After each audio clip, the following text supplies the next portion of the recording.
Sí, buenas tardes.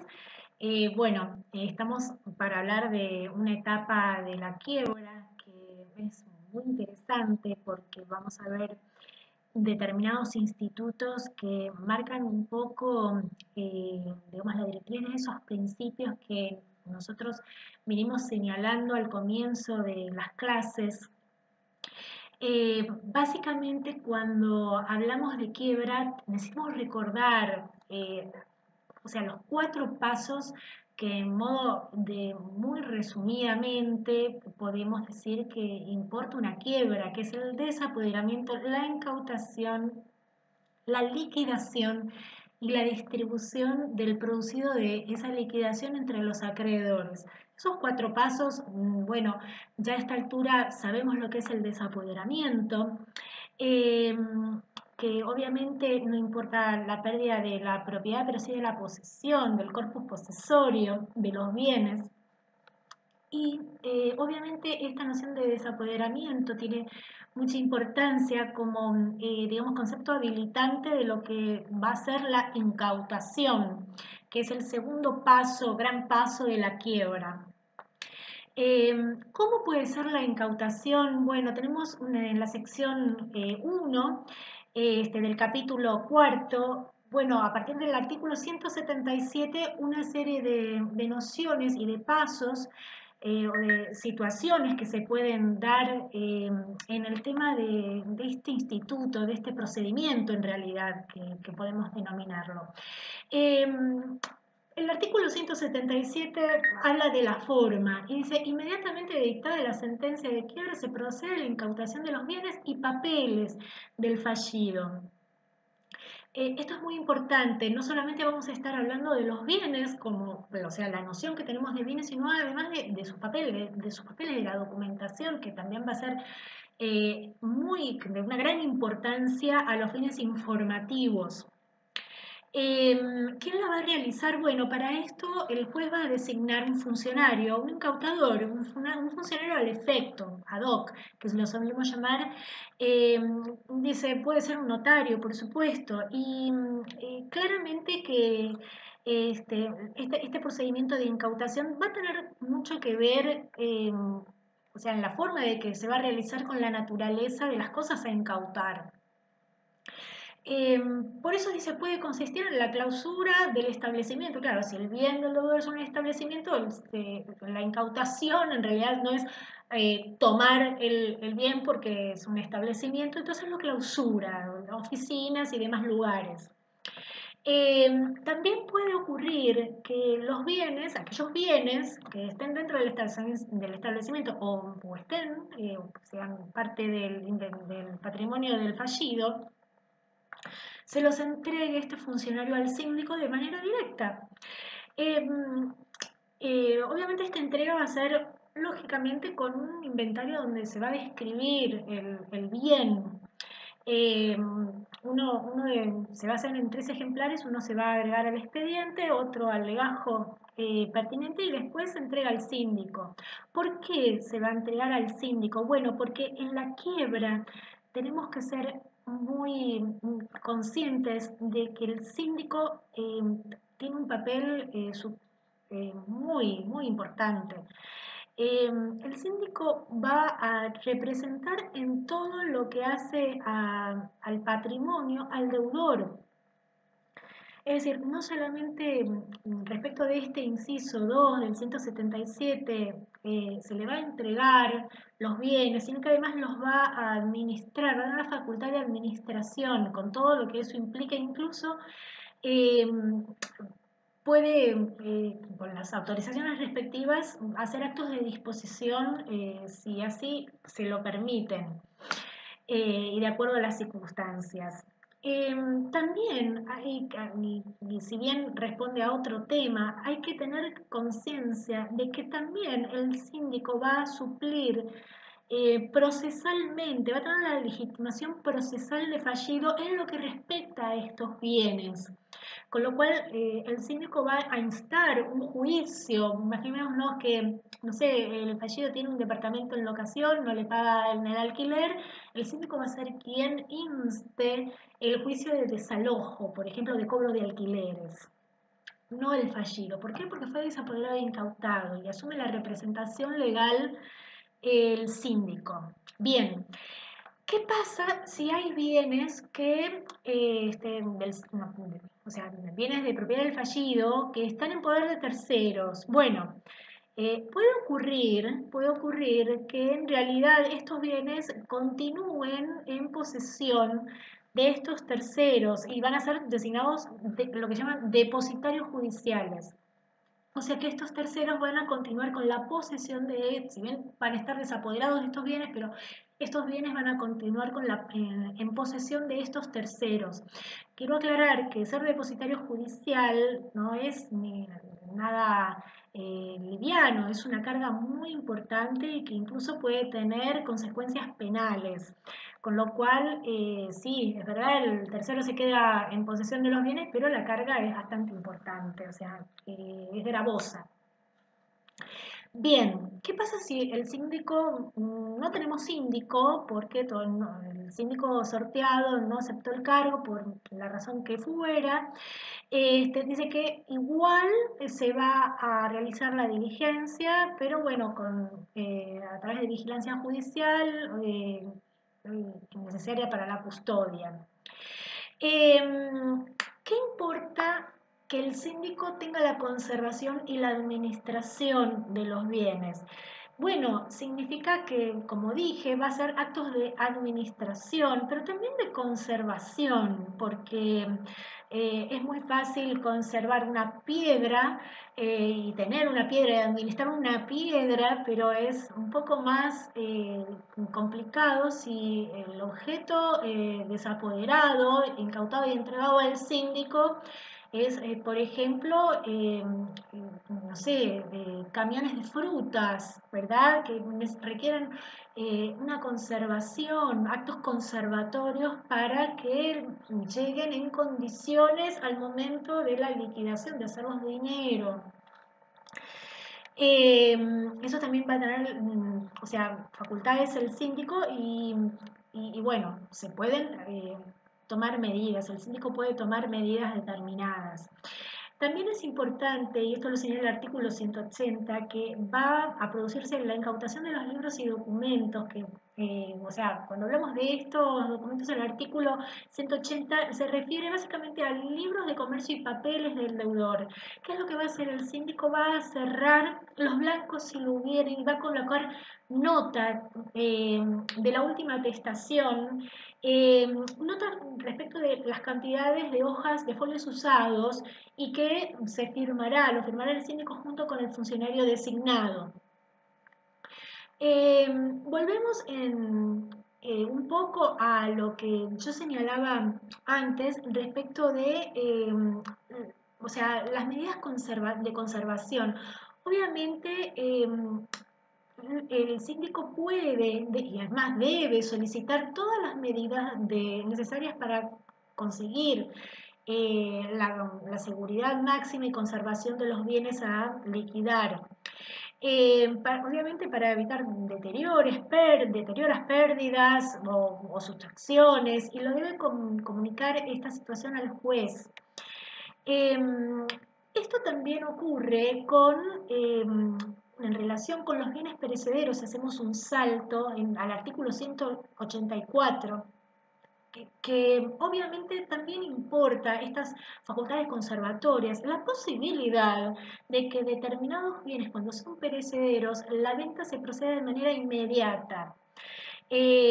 ¿Por qué? Por dos razones. Primero, porque la disminución del valor sea inminente o incluso cuando la conservación de estos bienes sea excesivamente gravosa. Si nosotros estamos en un procedimiento de quiebra, tenemos que asumir que hay mucho pasivo y los fondos no deben ser muy abultados. Bien, hay otra situación que también se puede dar y es que obviamente el fallido, aun cuando se encuentre en este estado, puede tener créditos a cobrar. Eh, y esto viene en relación a la asunción de la legitimación por parte del síndico del lugar, del fallido, y es así como el 182, el artículo 182 impone al síndico la diligencia de procurar el cobro de los créditos. Y además puede otorgar el recibo pertinente por estos cobros. Em, Estos fondos que se perciban tienen que ser depositadas a la orden del juez en el banco de depósitos judiciales correspondientes dentro de los 3 días de haber cobrado este crédito. Esto es muy importante porque es fondos que luego van a ser distribuidos. Lo que sí, no está autorizado el síndico a realizar quitas, esperas, innovaciones. Para esto va a necesitar necesariamente la autorización del juez, lógicamente porque importa una disminución en el activo y consecuencia en el patrimonio a distribuir. Bien, eh, a ver, este punto viene bastante conectado con otra labor muy importante que tiene el síndico. Sabemos que en este momento el síndico, la figura del síndico adquiere una importancia muy fuerte porque también va a tener gran participación en lo que llamamos la continuación de la explotación de la empresa. Está a partir del artículo 189 y es un artículo tan importante que sufrió varias modificaciones y no sé si varias, pero fueron muy trascendentes y que dieron años y años de discusiones. ¿Por qué? Ahora lo van a entender. Primero, hay que saber que el artículo 189, lo primero que dice, el síndico puede continuar de inmediato con la explotación de la empresa o algunos de sus establecimientos. Bien, uno puede decir, ¿por qué? Bueno, esto dio mucha discusión. ¿Por qué dio a discusión? Porque luego el artículo señala, dice, cuándo de su interrupción pudiera generar un menoscabo al interés de los acreedores y la conservación del patrimonio. Esto, obviamente, al principio, cuando se legisló este artículo, se pensó en la continuación de la explotación de la empresa, no pensado en los términos de beneficiar a una explotación comercial para que siguiera funcionando en virtud del beneficio que traía a la comunidad y por ahí de los otros comercios asociados a esta explotación, los otros servicios asociados. Pero esta frase dice, cuando pudiera evidenciar un menoscabo al interés de los acreedores, hizo pensar que en realidad la continuación de la empresa estaba pensada para favorecer a los acreedores, o por lo menos preservar el interés de los acreedores, no tanto el interés de la comunidad como la empresa en tanto a servicio útil a la sociedad. Pero esto obviamente fue cambiando, esto con los años fue cambiando y bueno, digamos el devenir histórico económico de nuestro país hizo repensar un poco esta situación eh, y la repensó tanto, sobre todo después de la crisis del 2001, eh, cuando se dijo, bueno, muy bien, pero ¿cuándo es que puede ocurrir esta continuación de la empresa? Bueno, cuando el emprendimiento en realidad resulta económicamente viable o cuando si se interrumpe el ciclo de producción eso perjudica demasiado. Y a su vez, se dio la oportunidad, y eso es lo que continúa en el artículo 189, de que los trabajadores organizados, que representen las 2/3 partes, cuando hablo de trabajadores me refiero a aquellos que están en actividad o incluso acreedores laborales. Si se organizan en cooperativa de trabajo, pueden, digamos, solicitar eh, la continuación de la empresa por parte de ellos. Y bueno, claro, esto dio, o sea, fue una modificación tan novedosa en el año 2011 que se plasmó, aunque esto ya venía operándose de hecho hasta el señor, pero en el 2011 como que se puso en el cuerpo legal. Em, Entonces, claro que esta cooperativa obviamente puede no solamente estar ya formada, sino que además puede ser en formación. Eso sí, se requieren de determinados requisitos. Uno de los requisitos, bueno, primero el síndico debe ponerlo en conocimiento del juez, de esta situación de la solicitud de la cooperativa de trabajadores o cooperativa en formación. Y segundo, que se establece un plazo máximo de 40 días, igual este plazo, dice el artículo, se puede extender para que esta cooperativa, si estuviera en formación, regularice la situación y que forme parte de una cooperativa totalmente consolidada. Bien, la verdad es que por una parte es muy interesante, es una propuesta muy interesante que se dio sobre todo en aquella época que les comentaba cuando, dada la situación del país, muchos empresarios directamente optaban por eh, huir, abandonar la empresa y dejarla con toda su maquinaria y demás. Y claro, había trabajadores que sabían o sea, de la rutina laboral, de la rutina empresaria, con la expertise suficiente como para llevarla adelante. Una de las críticas era ese, bueno, pero un trabajador sí efectivamente sabe la producción, pero no sabe todo lo que importa un negocio, una coyuntura negocial, ¿verdad? Con su administración y sus vaivenes cíclicos, ¿no? Por eso, eh, digamos que la ley también dio como determinados beneficios a esta cooperativa de trabajadores. En general, uno de los artículos posteriores habla de que el Estado debe proveer la asistencia en cuanto a conocimientos y, digamos, y formación a esta cooperativa, como para ayudarla en esas cuestiones en que el cooperativista por ahí no conoce o desconoce. Bien, también, y con el fin de que este instituto de la conservación de la empresa no fuera utilizado para conservar empresas totalmente inviables, o sea, quebradas ya o al borde de la liquidación total, se impuso también la necesidad de presentar un proyecto de viabilidad, un proyecto económico. Em, por eso, o sea, se hace un pedido al juez sobre la posibilidad, sobre, o sea, la continuidad, un pedido formal a través de los trabajadores que representen estas dos terceras partes. Y el síndico va a hacer un informe.